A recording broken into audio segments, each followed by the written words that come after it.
Though the concept of the public-private partnership roads project is new to the commercial banks, making them draw back from providing funding, Kuria Mushiru, an advisory partner from PricewaterhouseCoopers Limited, says that banks are gradually coming to terms and opening up to the idea.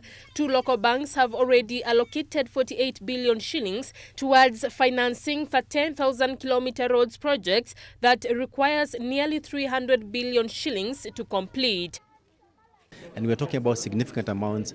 And when you look at the particular project we're looking at today, which is our Nairobi-Mombasa Road, you're talking about a possible project period of about 20-30 years. A lot of banks may struggle to lend for that sort of time. But we think that there'll be room for local banks, there'll be room for international banks.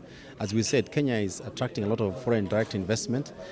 Speaking during a stakeholders sensitization meeting on the three projects, namely Nairobi-Thika Highway, Mombasa-Nairobi Highway, and Nairobi-Nakuru Highway, Transport Principal Secretary Engineer John Mosonik noted that the government is keen to partner with the private sector to construct, upgrade and maintain these and other key roads in the country. I want to assure again the public that we are focused and we are going to deliver. Banks are expected to fund the construction of the 10,000 kilometers of roads up to a tune of approximately 178 billion shillings. We already have a funding gap, a deficit for infrastructure amounting to about 102 billion US dollars every year. So if we wait for the government to look for that money, then this process may take some time before we expand these roads.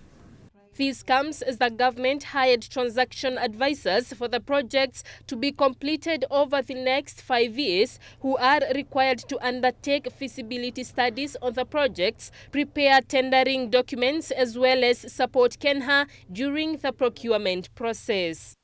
Josphine, GBS.